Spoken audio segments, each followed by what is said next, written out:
Bien, amigos, gracias por acompañarnos hoy. Bienvenidas y bienvenidos todos a Vida In. Aquí en la segunda parte de esta serie que comenzamos hace exactamente una semana, llamada Caminando hacia el Desastre. Especialmente si esta es tu primera vez aquí o no estuviste por alguna razón la semana pasada, déjame ponerte al día de más o menos de qué se trata la serie y lo que hemos dicho hasta ahora. En resumen, eso es lo que hemos dicho. Juan la semana pasada, quien inició la serie, nos decía, mira, aunque es incómodo, aunque es en ocasiones, tú sabes, como un poco desafiante reconocerlo, nos estremece de alguna manera la idea de que somos un desastre, tú y yo somos un desastre. Y yo sé que eso es difícil escucharlo así como de bote pronto. Pensamos, no, yo no soy un desastre, yo conozco gente que es un desastre, Alejandro. Y aunque eso es así, tú y yo, en efecto, somos muy, muy buenos, súper hábiles para identificar desastres en la vida de otro. En la vida de otros, vemos un matrimonio desastroso que no es el nuestro y pensamos, no, ese matrimonio es un desastre. Vemos una relación de amistad, una relación de sociedad, una empresa, un departamento. Vemos a un departamento, digo, de una organización. Vemos a una persona en particular manejar su vida emocionalmente de una manera desorganizada, desastrosa, y pensamos, qué desastre. Somos muy hábiles, muy buenos, muy rápidos para identificar el desastre en la vida de otros, pero es particularmente difícil reconocer un desastre frente al espejo, ¿no es cierto? Es muy complicado, ¿verdad? Ser suficientemente o tan seguros, tan humildes como para decir, realmente mi vida es un desastre, esta área de mi vida está fuera de control, es caótica, no le atino, intento y lo único que observo es, en vez de avanzar, termino retrocediendo.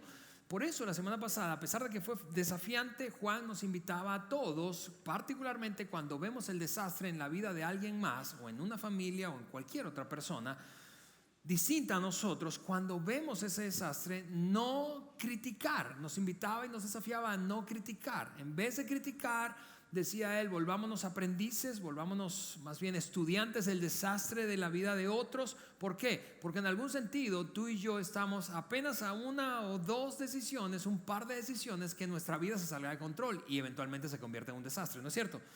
Vamos, ¿qué nos separa de aquellos que consideramos que han perdido el control de sus vidas y realmente son desastrosos? Una o dos decisiones. Una o dos decisiones financieras, una o dos decisiones emocionales, una o dos mentiras que nos repetimos, ¿sí? Creencias, pensamientos que nos repetimos. ¿Qué nos separa? No nos separa demasiado. Eventualmente tú y yo podemos convertirnos en un desastre si es que no lo somos hoy. Ese es el punto. Cuando piensas de esa manera, en vez de criticar, voy a analizar el desastre y voy a tratar de aplicar preventivamente lo que observo que en ese caso no salió bien, para que mi vida no llegue a ser caótica como la que ellos hoy tienen. Cuando eso pasa, es como si nos dijéramos a nosotros mismos algo como esto: mira, yo reconozco, decimos algo como eso, yo reconozco un desastre cuando lo veo, porque yo mismo soy uno, o he sido uno. Yo mismo tengo uno en esta área de mi vida, o he tenido desastres en ciertas áreas de mi vida en el pasado.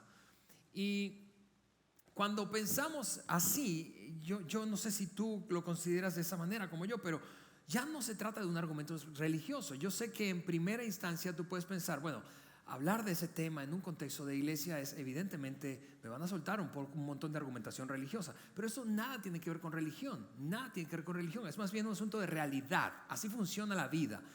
Déjame mostrártelo de esta forma, sin importar si tú te consideras una persona religiosa o no, es decir, te consideras en este caso un seguidor de Jesús, en cualquiera, repito, como lo digo siempre, de ese abanico, gran abanico de la fe cristiana, desde el catolicismo, ¿verdad?, en todas sus denominaciones o doctrinas, jesuitas, lasallistas, marianos, en fin, hasta el protestantismo, bautistas, presbiterianos, metodistas, evangélicos en general, o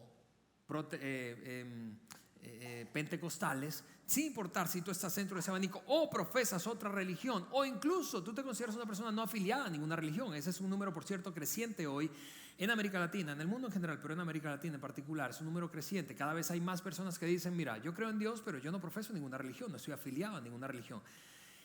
Incluso si te consideras una persona atea, más bien distante a cualquier tema que tenga que ver con espiritualidad ligada a una deidad, a Dios, te consideras una persona escéptica. Más allá de eso, vamos, tú y yo tendríamos que reconocer nuestra vida. En ocasiones es un desastre. Emocionalmente a veces, y esto es algo increíble, porque es como un vía crucis interno, ¿verdad? Afuera nadie se da cuenta, pero por dentro tú y yo secretamente sabemos que hay un área o varias de nuestra vida que no están bien. Llegamos a pensar en silencio: ¿por qué me comporto de esta manera? ¿Por qué hago eso? ¿Por qué volví a ceder a la tentación de endeudarme con tarjetas de crédito?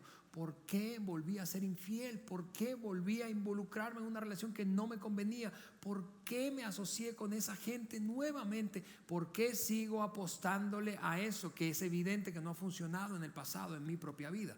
Y claro, cuando estamos en ese debate interno, te repito, es un vía crucis interno, es una batalla silenciosa, como para no sentirnos tan mal, tú y yo entonces sacamos una bandera, un argumento, una carta debajo de la manga, que es básicamente esa que dice que nadie es perfecto. Bueno, nadie es perfecto. Yo conozco gente que está peor que yo. ¿Sí o no?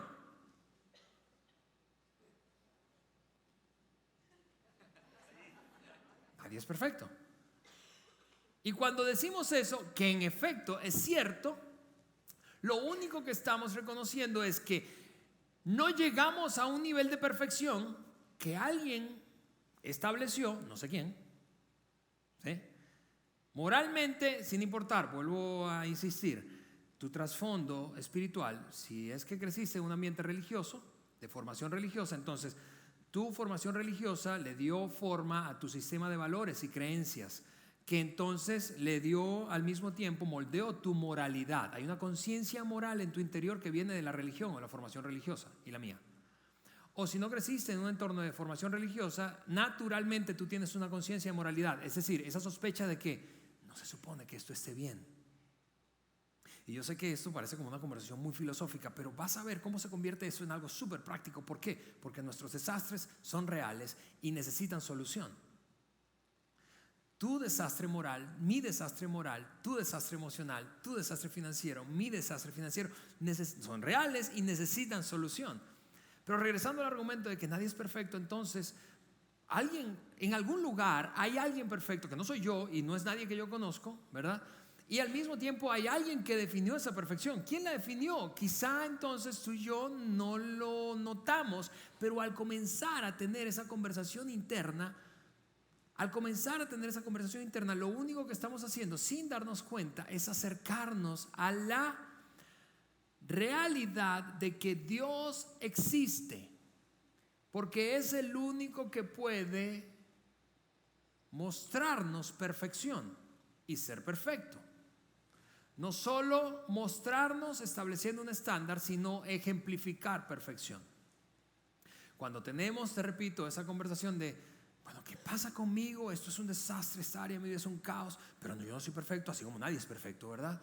Entonces lo que estamos diciendo, reconociendo es, hay una referencia en algún lugar que me lleva a concluir que yo no estoy bien. Y eso es lo que me acerca a Dios.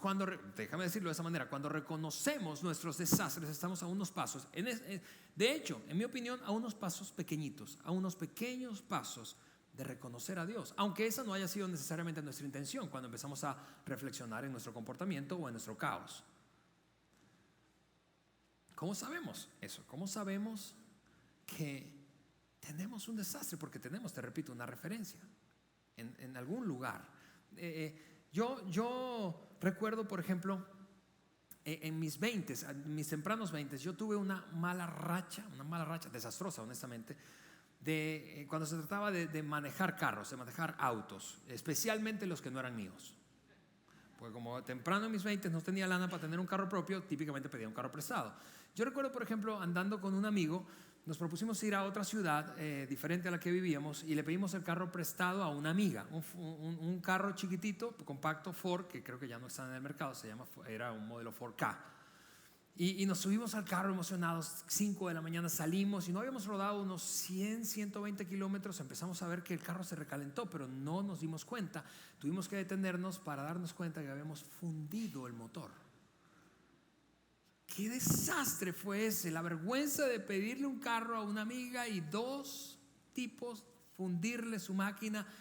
Yo iba manejando, pero yo le dije, tú vas conmigo, así que lo pagamos juntos. Así que eso fue lo que ocurrió. Terminamos pagando la reparación de ese carro juntos. Unos meses después, mi amigo, que no tenía carro propio, pero que sus padres tenían carros, él junto a otra parte de buenos amigos, decidimos ir a una sierra que estaba cerca de nuestra ciudad, más o menos a 1 hora de distancia, y él convenció a sus padres de que le prestaran sus 2 carros. Así que me dio uno para que lo manejara yo. No sé por qué hizo eso ese loco después del historial que tenía, ¿verdad?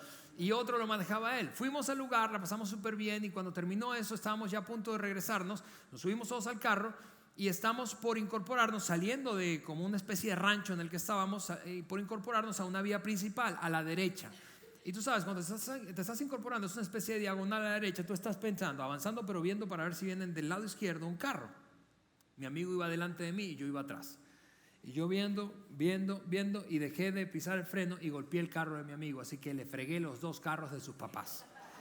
Fue una cosa terrible, es una mala racha. Honestamente, esa racha fue, bueno, ahora que lo pienso bien, no ha desaparecido por completo. Hace 8 años, cuando llegué aquí a México, tuve una pérdida total porque me pasé un alto.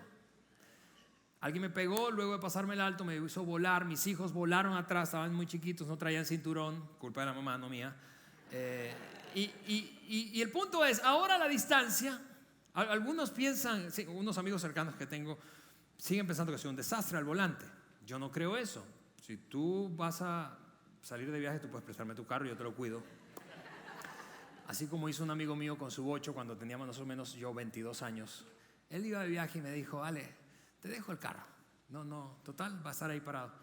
No había pasado 24 horas cuando yo se lo había chocado. Es un desastre. Y no es cierto que así es con nuestros desastres personales, que cuando ha pasado el tiempo, a la distancia, nos reímos, son causa de chiste. Pero si en ese momento tú me decías, eres un desastre, yo tenía argumentos para justificarme. Yo encontraría excusas, argumentos, causas y razones para explicar por qué eso me había pasado, pero jamás reconocería que era un desastre. Y eso es lo que pasa con nuestras áreas desastrosas. No lo reconocemos en el momento en que lo vivimos, pero a la distancia pensamos, qué tonto fui, ¿cómo se me ocurrió? ¿En qué cabeza cabe eso que hice? El tema de hoy es para personas que no estuvieron en un desastre, sino que están en un desastre. Y aunque es para personas que se identifican especialmente con esa realidad de que están en un desastre actualmente en una o varias áreas de su vida, seguro es útil para quienes no están ahora en un desastre, pero eventualmente puedan estarlo. No importa de qué se trate tu desastre, si emocional, si relacional, si familiar, si financiero, si de negocios, no importa de qué se trate. Si estás en un desastre actualmente, este tema de hoy está pensado para ti. Y quienes están en un desastre, te decía, no solo no lo reconocen, sino que muestran su mejor cara a otros. ¿Por qué? Porque claro, no se están victimizando y piensan, bueno, Alejandro, si fueras honesto me tendrías que decir ahí, Alejandro, la verdad es que aparentemente todo pareciera ir bien en mi vida, pero secretamente no está bien. Es más, además, eso lo complica aún más su realidad, tu realidad, si ese es tu caso. Si concluyes, es que aunque pueda encontrar argumentos y excusas, yo tendría que reconocer que ese desastre que tengo, de ese desastre yo soy responsable, no otros.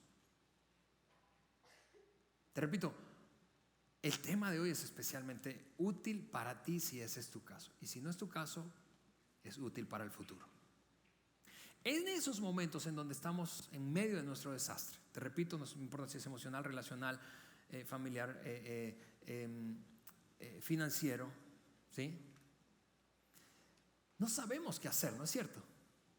Cuando estamos en medio del desastre no sabemos qué hacer. Estamos como gatos patas arriba, tratando de arañar, de ver, dando patadas de ahogado, intentando terminar de solucionar, implementar otra idea. No le decimos a nadie, pero buscamos ayuda sin que ellos se den cuenta que estamos realmente necesitando su ayuda. En fin, a pesar de que no sabemos literalmente qué hacer. Es como estar en en cierta medida en un grado de ceguera. No vemos, es total oscuridad, no sabemos dónde pisar, si lo que vamos a pisar está bien, si la decisión que vamos a tomar está bien, si es conveniente, si al contrario me va a hundir más en mi desastre. No sabemos eso. Sin embargo, eso es algo curioso respecto a tu desastre y al mío, porque todos nosotros, todos, sin importar, te repito, tu trasfondo espiritual o religioso, todos hemos tenido, hemos sido, tenemos o somos, tendremos o seremos un desastre en una o varias áreas de nuestra vida,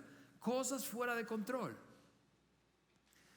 Y a pesar de que no sabemos qué hacer, porque es un estado de oscuridad y ceguera, de agobio, de desesperación, sin embargo, ese momento puede y tiene el potencial de acercarnos a Dios. Tu desastre tiene el potencial de acercarte a Dios. Y te voy a explicar una sola razón por qué, por la cual el desastre que vives o has vivido tiene el potencial de acercarte a Dios.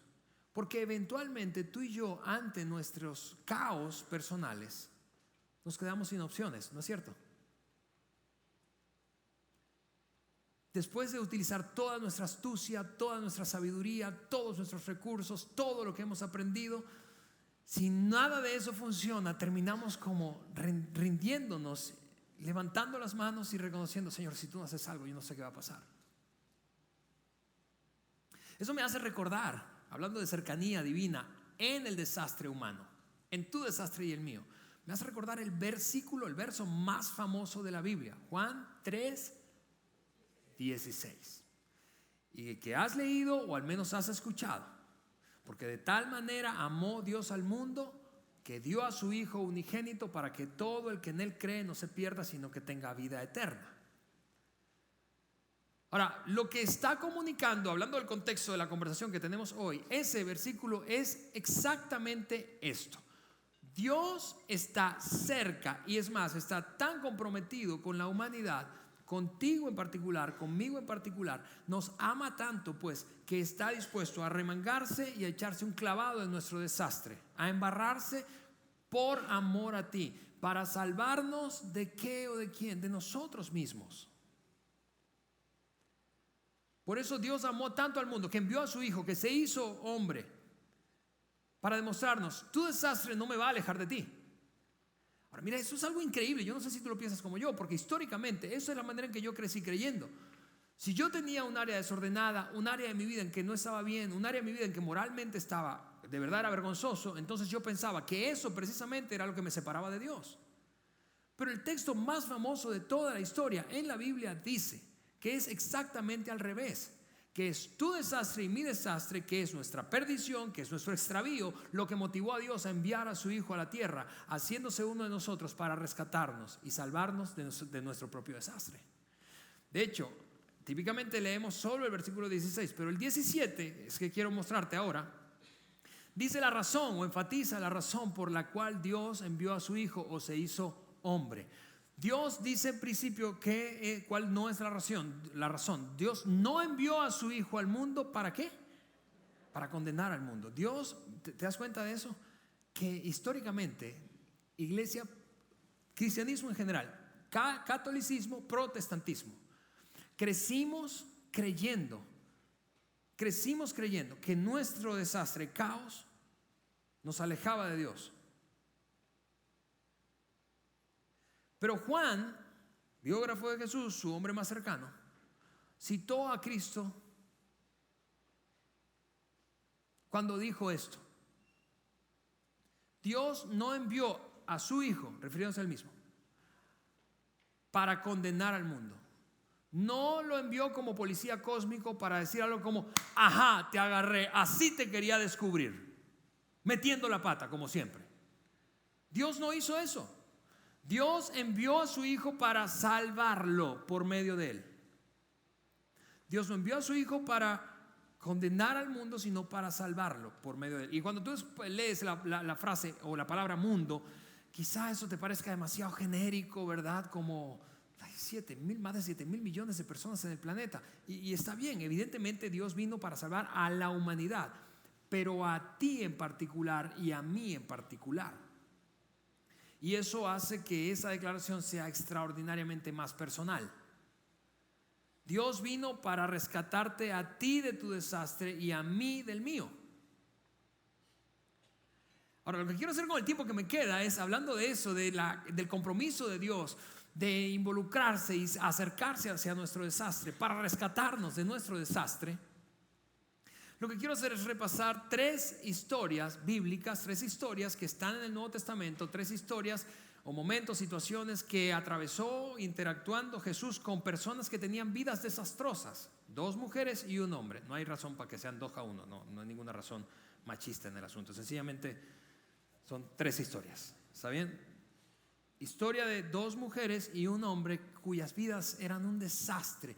Y quiero que veas conmigo, que repasemos juntos cómo es que Jesús trató con el desastre de esas 3 personas y cuál solución les ofreció, porque les ofreció una solución para resolver su desastre.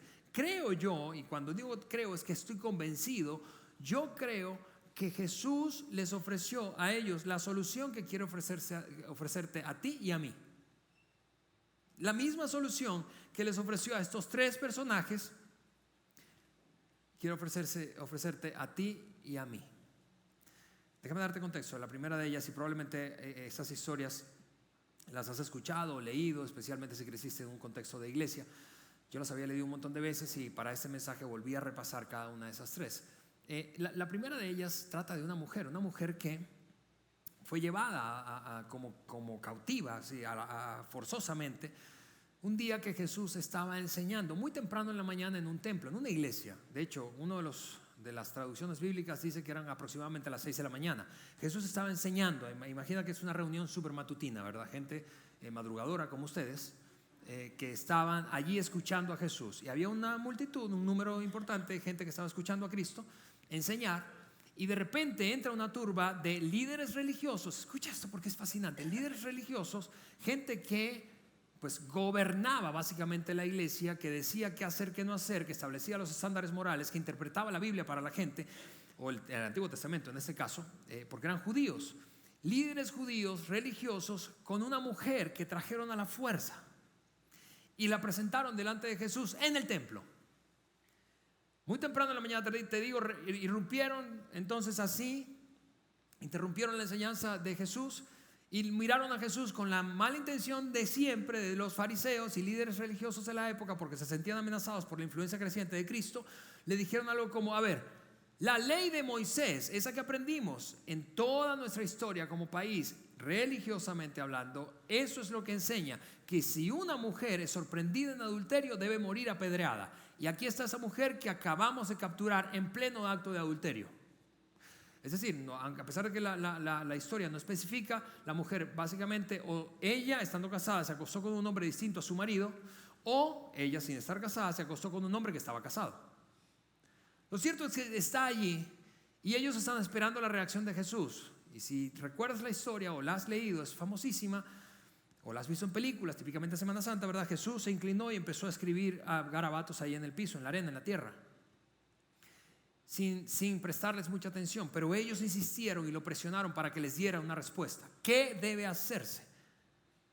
Y él les dijo: está bien, hablemos de ese tema. Ustedes tienen piedras en las manos. Listo. El que esté libre de pecado. A ver, tú creciste escuchando eso toda tu vida, ¿no es cierto? A ver, el que esté libre de pecado, que tire la primera piedra. Y uno a uno fueron soltando las piedras. Él volvió a inclinarse y finalmente volteó a verla a ella y le preguntó: mujer, ¿dónde están los que te condenaban? Y ella dijo: pues todos se fueron. Y entonces él soltó esta declaración: yo tampoco te condeno, vete y no peques más. Ahora, si tú creciste o tienes años como yo en la iglesia, especialmente en la iglesia protestante, es decir, evangélica en cualquiera de sus formas, tú creciste poniéndole énfasis a la segunda parte de esa frase. ¿Sí o no? Porque tú pensaste algo como esto: si te pareces un poquito a mí y a la iglesia donde yo crecí, o a las iglesias donde crecí, yo sí la perdonó, pero que no peque más. No puede ser, pues, esa vida desastrosa que tiene. Y claro que él le dijo eso, pero por alguna razón, honestamente desconocida por mí, no ponemos igual de énfasis en la primera parte de esa declaración. Yo, pudiendo condenarte, no te condeno. Yo, siendo superior moralmente a ti, no te trato como si yo fuera superior moralmente a ti. Yo, que soy en efecto la perfección hecho hombre, no te condeno a ti por tu vida desastrosa. Ahora mira eso, es increíble. La tendencia que tenemos nosotros es exactamente al revés.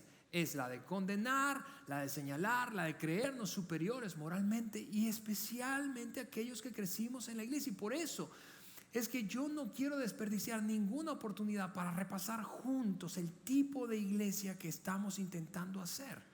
No una iglesia que se cree superior moralmente que los demás y mira a otros por encima del hombro. ¿Por qué? Porque identifica un desastre en ellos, pero no reconoce el propio. No, una iglesia que es el reflejo de lo que Jesús fue. Una iglesia que entiende la vida del ser humano está rota y todos en mayor o menor medida en un momento u otro tenemos un caos interno. A veces, el punto es que a veces eso se nota más que otras veces. Hay desastres que podemos ocultar más fácilmente, por más tiempo. Hay otros que no. El punto es, él, siendo, te repito, quien era, no la condenó, sino que le brindó aceptación y le dijo: mira, yo quiero ofrecerte una salida a tu desastre. ¿Cuál es la salida a tu desastre? Deja de hacer lo que estás haciendo. Nuestra conclusión, yo no sé de dónde sacamos esa teología históricamente de la iglesia, no sé de dónde la sacamos. Nuestra conclusión es que su buen comportamiento o su mal comportamiento la acerca o la aleja de Dios, en este caso, o acerca o aleja de Dios a una persona. ¿De dónde sacamos esa teología? No lo entiendo. Tu comportamiento no puede distanciarte de Dios, ni acercarte. Dios se ha comprometido en estar cerca de ti y de mí. Por eso Mateo escribió, capítulo 1 de Mateo, cuando el ángel le dijo a José y a María qué nombre le habrían de poner al niño. Ese fue el nombre que le sugirió el ángel: ponle Emmanuel, que traducido es Dios con nosotros. Dios con nosotros, no Dios con los que se portan bien. Bueno, con los que se portan mal no puede estar tan cerca. La teología que hemos caído en un juego de verdad discriminatorio y que nos autodescalifica cuando precisamente descubrimos secretamente que tenemos un desastre. Pensamos: no, yo no puedo ir para la iglesia así. Yo no puedo hacer Dios, yo no puedo acercarme a Dios de esa manera. Cuando vemos a otro que tiene un desastre, y realmente es un desastre en su vida, que está haciéndole daño a su propia familia, lo haga consciente o inconscientemente, pensamos: degenerado, le debería vergüenza estar hoy en la iglesia. ¿Sí o no? Solo que no lo decimos. ¿Pero quiénes somos tú y yo para juzgar el desastre de otro?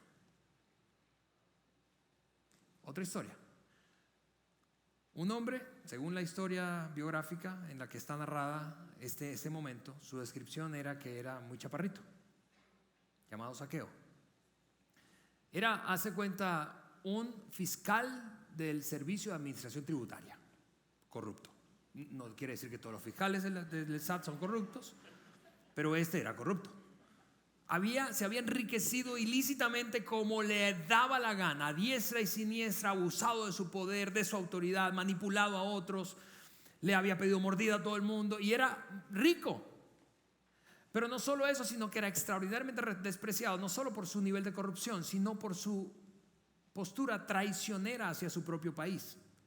¿Por qué? Porque siendo judío se había vendido al imperio romano, un imperio extranjero, para sacar provecho y ventaja de su propia nación, porque le cobraba impuestos ¿a quiénes? A los judíos. Así que era despreciado en general. Eran considerados, los recaudadores de impuestos eran considerados, judíos particularmente, como escorias, ¿sí? como sátrapas, ¿verdad? Bueno, eso pareció como un discurso de política de izquierda, pero eso es otro punto. La cosa es que ahí está Zaqueo, chaparrito, y eventualmente o de repente Jesús va caminando con un montón de multitud siguiéndole porque su ministerio y su influencia eran crecientes. Él, siendo tan pequeño, no lograba ver, decide subirse a un árbol a ver si le echa un ojo a Jesús, y finalmente ve al tipo del que le han hablado tanto. Y entonces, mientras va pasando, Jesús lo mira y le dice esto: quiero quedarme hoy en tu casa. En otras palabras, a ver, viejo, quiero conocerte, quiero que seamos amigos, sabiendo quién era y lo que hacía. De hecho, quienes estaban alrededor de Jesús, porque Zaqueo, ni corto ni perezoso, era chaparro pero no tonto, ¿verdad? Se bajó y dijo: vámonos. Y lo llevó a su casa y armó una fiesta con sus amigos y uno que otro que venía con Jesús. Cuando iban de camino, los que iban con Jesús pensaron: a ver, ¿por qué se está reuniendo con este corrupto que es detestado por básicamente toda la gente? Estando a puerta cerrada en casa, en esa reunión, Jesús tuvo una conversación con Zaqueo en la que no lo condenó, no lo juzgó. Sin embargo, esa conversación transformó la vida de Zaqueo y experimentó un cambio radical, tanto que espontáneamente, escúchame, no fue porque Cristo le torció el brazo, ni lo manipuló, ni le dijo: tienes que portarte bien para que puedas andar conmigo. No le dijo nada de eso, sino que en una conversación amena, una conversación relacional, terminó Zaqueo respondiéndole a Jesús de esta manera: si yo he defraudado a alguien, le voy a regresar 4 veces lo que he defraudado a esa persona, y voy a dar la mitad de mis bienes a los pobres. Imagina la lana que tenía Zaqueo para decir eso. El punto es que Jesús no lo hizo a un lado y lo marginó porque sencillamente no se comportaba como él esperaba, como se suponía debía comportarse, o por haber traicionado a su propio país del que era nacional Jesús, sino que se acercó. Y eso es lo que constantemente Dios hace con tu desastre y el mío. No dice: uff, te da vergüenza. No, al contrario, dice: ok, estás en un desastre, yo quiero estar cerca de ti. Yo quiero estar cerca de ti porque quiero ayudarte a salir de ese desastre, porque quiero darte herramientas, porque quiero que vivas diferente. Última historia, la otra mujer de la que te hablaba. Esa mujer tenía un desastre relacional, peor que el de la primera. Porque esta mujer era una mujer que había tenido 5 esposos y 5 relaciones fallidas, y estaba ahora en una 6ª relación, viviendo con ese hombre sin estar casada. Ahora, aparte del estigma, porque si a ti te parece, yo no sé si como a mí, pero si a ti te parece que 5 matrimonios hoy en día es mucho, imagínate en la época. Lo que ocurrió con esa mujer, que además de ese desastre relacional, porque punto y aparte del estigma negativo que desarrollamos hacia gente, históricamente eso es una realidad social, desarrollamos un estigma negativo hacia quien se ha separado o divorciado. Es una realidad, y más todavía en esas sociedades tan machistas en las que crecimos, más hacia las mujeres divorciadas, ¿sí o no? Punto y aparte del estigma negativo que esa condición, estado civil, implicaba, había un elemento, era evidente que tenía un desastre relacional. Vamos, 5 relaciones y una 6ª y como que nada que ver. Era como un amigo que hace algunos años no veo, nos contaba luego precisamente de 5 fracasos matrimoniales, y estaba en su 6ª ronda, 6º round, y ese había durado más que los anteriores. Y eventualmente le preguntamos, quienes estamos cerca de él: viejo, ¿qué está haciendo la diferencia en esta ocasión? Y esta fue su respuesta: es que en los 5 primeros matrimonios yo no tuve la culpa. Y en este 6º, finalmente, reconocí que sí la tuve. No le hubieses dicho a ese amigo mío: realmente, tu vida es un desastre, perdón, tu vida es un desastre. Más allá de que sea una responsabilidad compartida, que lo reconozcas o no, tu vida es un desastre. Bueno, ese era el caso de esta mujer. Además, era de una nacionalidad, o de una región más bien, que era despreciable para los judíos, y Jesús era judío. Luego de una de tantas veces que paseaba o recorría aldeas, pueblos, atravesaron esa ciudad, una ciudad llamada Sicar, de una región conocida como Samaria, al norte de Jerusalén. Y entonces los discípulos que acompañaban a Jesús hicieron una pausa y dijeron: descansamos aquí en un pozo, ¿verdad? Mientras esperamos aquí, vamos a comprar comida y regresamos. Él estaba solo y llegó esta mujer del desastre relacional.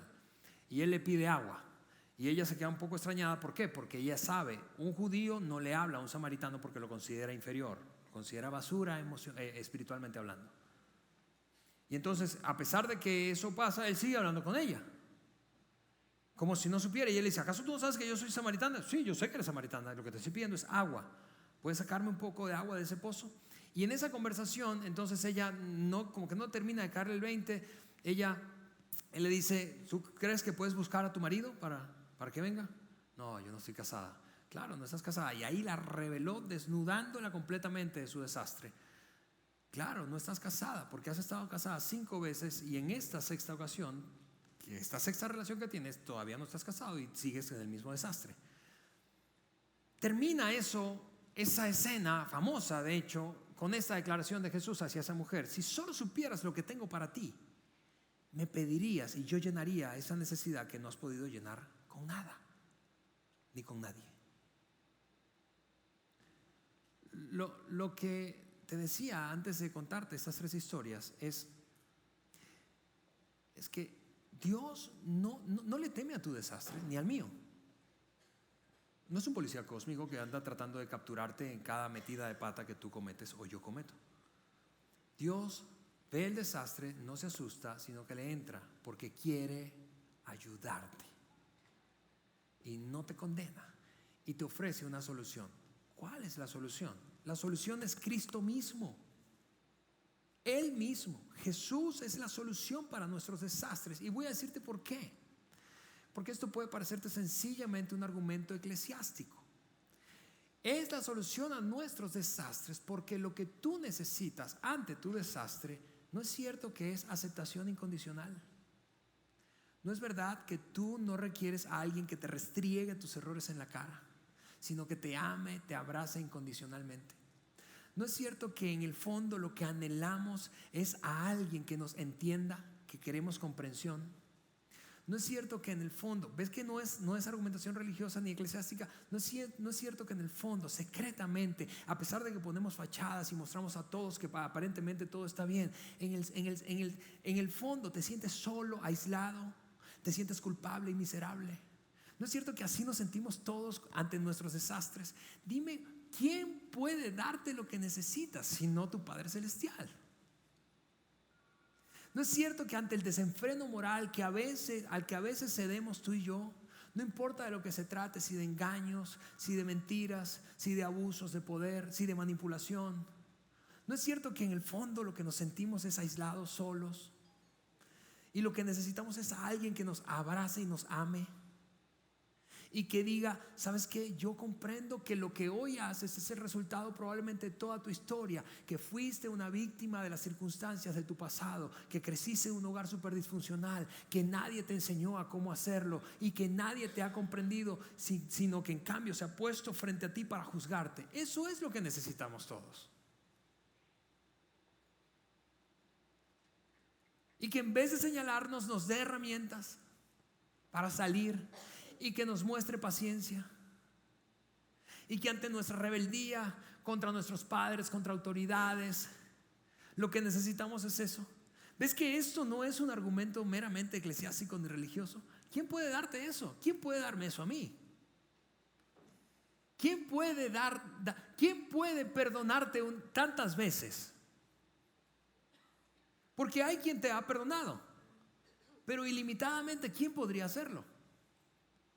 Por eso es que te repito, el escritor Mateo dijo que el nombre que le pusieron a Cristo por instrucción de los ángeles fue Emmanuel, porque Dios se había acercado, Dios se ha acercado a ti en medio de tu desastre y en medio del mío se ha acercado a mí, porque yo no soy superior a ti moralmente ni espiritualmente, ni tú eres superior a mí ni a la persona que tienes a tu lado.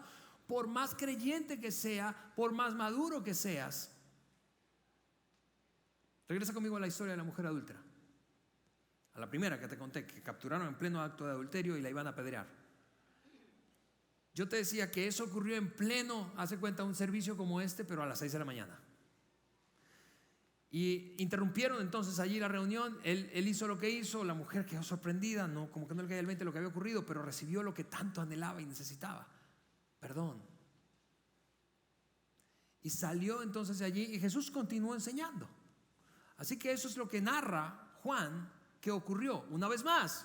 Es decir, continuó, retomó el tema. Una vez más Jesús se dirigió a la gente y les dijo: yo soy la luz del mundo. Y lo cual es una cosa extraordinariamente interesante cuando se trata de este tema que estamos hablando hoy.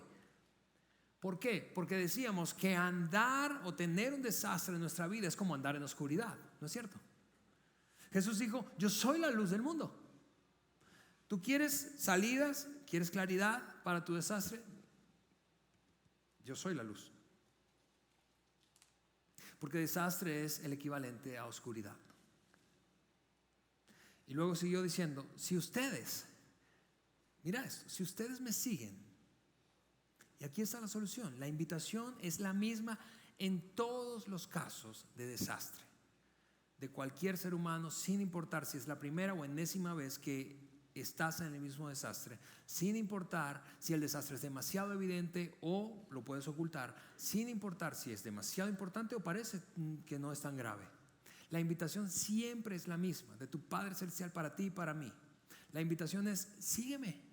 Si me sigues, no tendrás que, no tienes por qué seguir viviendo en desastre. Si me siguen, no tendrán que andar en oscuridad, porque tendrán la luz que lleva a la vida. Ahora, nuestra expectativa, yo no sé si tú coincides conmigo en esto, pero nuestra expectativa cuando se trata de resolver nuestros desastres es más o menos esta.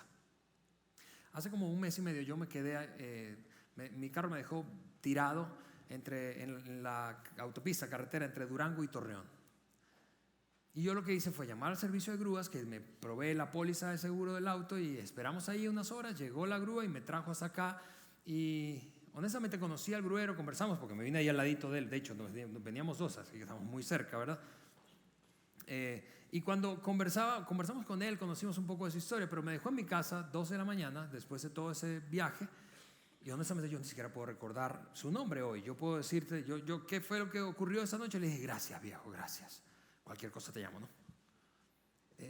Y esa es en muchas ocasiones la expectativa que tú y yo tenemos respecto a cómo salir de nuestros desastres.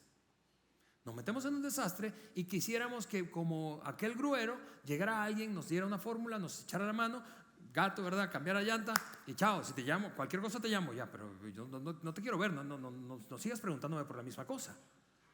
Esa es nuestra expectativa cuando se trata de resolver desastres muchas veces. Nuestra expectativa cuando se trata de resolver desastres emocionales, desastres relacionales, desastres financieros, es esa: que alguien venga, me eche la mano, me rescate y chao, no te quiero ver más. Pero así no funciona la vida real cuando se trata de desastres personales. Por eso es que Dios quiere algo más grande para ti y para mí. Dios quiere algo más grande, mejor. Dios quiere una relación contigo. Dios quiere estar cerca de ti, porque sabe que tu tendencia y mi tendencia es meternos en líos y desastres. Dios quiere una relación. De hecho, si tú eres papá, eres mamá, como yo soy papá, tú piensas seguramente eso como yo cuando se trata de la relación con tus hijos. Yo prefiero tener hijos imperfectos que me amen a tener hijos perfectos que no me pelen. ¿No es cierto? Yo prefiero tener hijos imperfectos. Yo tengo 2. Yo prefiero que los 2 sean imperfectos, pero que me amen, a que sean perfectos, inmaculados, impecables, bien portados, pero a quienes yo no les importe. Y eso, yo quiero que sepas, eso como papá y como mamá que tú y yo tenemos en nuestro corazón cuando se trata de nuestros hijos, es un reflejo de nuestro Padre Celestial. Porque Dios prefiere hijos imperfectos que lo amen.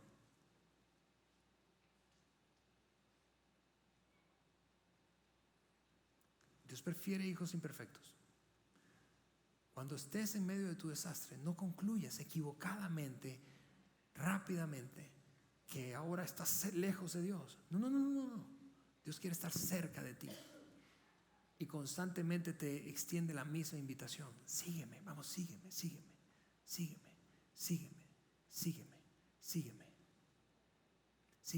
Ahora, eso obviamente tiene una relación, una relación tiene implicaciones. Una relación es un proceso en donde vas abrazando la comprensión que te da la otra persona, cómo es, en cualquier tipo de relación, ¿verdad? Y esa relación prospera, crece, se profundiza, se fortalece en la medida en que tú abrazas esas implicaciones. Y lo mismo pasa con la invitación de tu Padre Celestial en medio de tu desastre y del mío. Cuando Dios nos dice sígueme, cuando Jesús intervino en esas tres historias y el approach fue exactamente el mismo: sígueme, quiero estar cerca de ti, quiero una relación contigo, quiero estar contigo, no te condeno, yo no vine aquí para eso, yo vine aquí para amarte, para aceptarte, para darte todo lo que necesitas, y nada de lo que hagas o dejes de hacer te va a distanciar de mí. Lo que pasa, quizá aquí estás tú pensando en toda la información previa que has adquirido a lo largo de tu crecimiento en la iglesia, pensando, sí, Alejandro, pero y luego, y eso es como darle una licencia a la gente para pecar. Amigos, lo único que pasa con nuestros desastres, si seguimos nuestro comportamiento caótico y desastroso, es esto: pues viviremos una pesadilla todo a lo largo de nuestra vida, pero eso no nos aleja de nuestro Padre Celestial. ¿Quién nos enseñó eso? Bueno, la iglesia. Yo quiero decirte, si tú has tenido esa experiencia en este lugar o en cualquier otro lugar como este que se llama iglesia, yo quiero pedirte perdón, porque eso no es el reflejo de nuestro Padre Celestial. Tu Padre Celestial no te mira con aire de superioridad y te dice, a ver, échate para allá. Tu Padre te mira y te abraza y te ama y te dice, quiero estar cerca de ti, y nada de lo que hagas me va a hacer estar lejos. ¿Y qué pasa con mi desastre? Pues yo quiero que vivas una vida mejor, no el desastre que tienes. ¿Cómo hago eso? Qué bueno que preguntas. Porque Mateo otra vez citó a Jesús con la implicación práctica, y así nos vamos a ir, de lo que significa seguir a Jesús. Primero déjame decirte que es no seguir a Jesús. Eso es lo que él dijo que no es. Capítulo 7 del libro de Mateo. El que oye, dijo Jesús, mis enseñanzas y no las pone en práctica, es como el tonto, lo dijo él, no yo, que edificó su casa sobre la arena. ¿No es cierto que los desastres son como tonterías? Que mirando atrás tú dices, ¿cómo pude ser tan tonta, tan tonto? Y así funciona esto. No porque te aleje de Dios, no. Porque sigues metido en tu desastre haciendo tonterías. Ahora, lo único que nos distancia, honestamente, lo único que puede distanciar al ser humano de su Padre Celestial, ¿sabes qué es? Ante esa invitación de seguir, nuestra falta de humildad. Nuestra falta de humildad es lo único que te aleja de tu Padre Celestial. Porque para esto se requiere humildad. Se requiere humildad para decir, sí, Señor, tengo que reconocer que he construido mi vida matrimonial sobre la arena. Porque escuché y no presté atención y no puse en práctica. Tendría que reconocer, humildad, tendría que reconocer que mi vida financiera está sobre la arena, que mi vida emocional está sobre la arena, que mi desesperación, y en mi estrés y mi depresión, en mi aislamiento y soledad, lo único que hice fue escuchar y no poner en práctica. Y por eso estoy en mi desastre. Eso requiere humildad, amigos.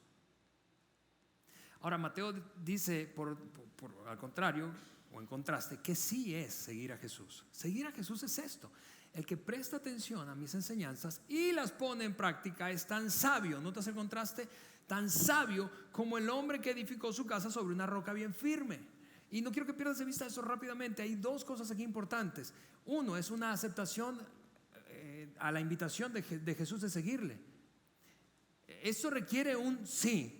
Yo voy a entrarle, aun cuando no entienda todo. Mira eso, yo he escuchado mucho en este oficio, he escuchado mucho a mucha gente con utilizar este argumento como para no poner en práctica principios bíblicos. Piensa, pero es que yo no lo entiendo, y como no lo entiendo no lo aplico. Yo necesito entender primero. Ok, amigos, eso no es cierto para cada área de tu vida, porque tú tienes ahí seguramente contigo un teléfono inteligente, ¿cierto? ¿Sí o no? La mayoría debe tener uno. Tú no entiendes cómo funciona internamente ese teléfono. pero lo usas, ¿verdad? Tú no entiendes cómo funciona la física de los aviones, pero te has subido en uno y has volado. Tú no entiendes cómo funciona la turbina. Tú entiendes a cabalidad cómo funciona, opera un carro, pero tienes uno. No es cierto que tú y yo necesitamos entender todo para ponerlo en práctica. Lo que necesitamos es confiar que aquel que lo fabricó y el que dice que eso funciona es digno de nuestra confianza. Es exactamente eso. El que escucha, no importa si mucho o poco, no importa si entiendo o no, Señor, yo voy a aceptar y voy a poner en práctica. Y lo otro es un proceso. Aquí se edificó. Yo no sé si tú has tenido esa experiencia como yo, pero si has construido una casa o has hecho remodelaciones en tu casa, grandes o pequeñas, típicamente subestimamos el costo. Pensamos que va a costar menos en dinero de lo que va a costar, menos tiempo, menos estrés, menos lana, menos tiempo y menos estrés. Yo acabo de tirar un muro la semana pasada, le contaba a un amigo hace ratito entre una de las reuniones. Acabo de tirar un muro chiquitito de 2,5 metros cuadrado en mi casa. Más caro me salió de lo que pensaba, más estrés y más tiempo de lo que pensaba. Salir del desastre es un proceso. Y tengo que serte brutalmente honesto. Probablemente no vas a salir tan rápido como tú crees. Pero es posible. Es posible. Es posible. Tienes que decir que sí y entrarle al proceso. ¿Y qué garantías hay de que eso funcione, Alejandro? Qué bueno que preguntas, porque Jesús dijo: cuando llegaron las lluvias y las inundaciones y los huracanes, la casa no se derrumbó. ¿Por qué? Porque tiene un cimiento extraordinariamente firme, porque está construida sobre terreno sólido, porque mi matrimonio está sobre terreno sólido, porque antes estaba sobre la arena pero ahora ya no, porque mis finanzas eran un desastre, un caos, pero ahora no. Y fíjate que esto es un asunto de tiempo, no es un asunto de si va a ocurrir eso. No, va a ocurrir. La pregunta no es si van a llegar tempestades, la pregunta es cuándo. Que cuando llegue nuestra vida esté cimentada sobre principios firmes. En resumen, amigos, si nos vamos, en resumen, Dios ve tu desastre y no se asusta, sino que te extiende una invitación a seguirle. Y esas son noticias increíbles. Yo no sé si te parece como a mí. Son noticias extraordinarias. Son noticias increíbles. ¿Por qué? Porque nada de lo que hagas, nada de lo que has hecho, de lo que estés haciendo o hagas en el futuro que sea caótico y se convierta en un estrés, tu vida o alguna o varias áreas de ella, te puede separar de tu Padre Celestial, porque te ama, porque ve tu desastre y no se asusta, porque ve tu desastre y te invita constantemente a seguirle, a seguirle, a seguirle. Y seguirle es poner en práctica lo que Él dice, a pesar de que no lo entiendas muy bien. Pero no para estar cerca de Dios. No creas esa mentira que la iglesia históricamente le ha dicho a la gente. Y tengo yo que asumir responsabilidad por, voy a decirlo de esta manera, ese gremio del que soy parte. Nada de lo que hagas te acerca o te aleja a tu Padre Celestial, porque entonces no necesitaríamos un Salvador. Y esas son noticias increíbles. Tan increíbles como para celebrar personalmente, pero además para compartir con otros. Porque yo no sé si tú piensas como yo, pero yo muero porque esta ciudad, más y más gente de esta ciudad escuche lo mismo y deje de pensar en la iglesia como una pesadilla de manipulación. Así que si me permites, yo quiero orar para terminar y sencillamente orar para aquellos que hoy viven un desastre y orar para que Dios nos ayude a compartir más y más y más estas noticias extraordinarias de tener un Padre Celestial que nos ama y que no le tiene miedo a nuestro desastre. Oramos juntos. Señor, te damos muchísimas gracias. Gracias porque es increíble, Señor. Tu amor es increíble. ¿Quién podría darnos esto? ¿Qué podría darnos esto? Gracias. Gracias porque todos en algún momento o varios en nuestra vida, en algún área o en varias en nuestra vida, somos un desastre, Señor. Pero a ti no te intimida el desastre y no nos juzgas por nuestro desastre, sino que te sientes atraído. Y lo único que realmente podría separarnos es nuestro orgullo y nuestra falta de humildad para aceptar esa invitación, reconociendo que somos un desastre. y que no somos mejores que otros. Gracias por esas noticias que son tan increíbles, y ayúdanos a compartir esa noticia, Señor, con otras personas, y que más y más personas en nuestra ciudad y en las ciudades donde está Vidaín, Señor, escuchen de esto a través de nosotros, en el nombre de Jesús. Amén, amén y amén. Amigos, nos vemos en la tercera parte el próximo domingo.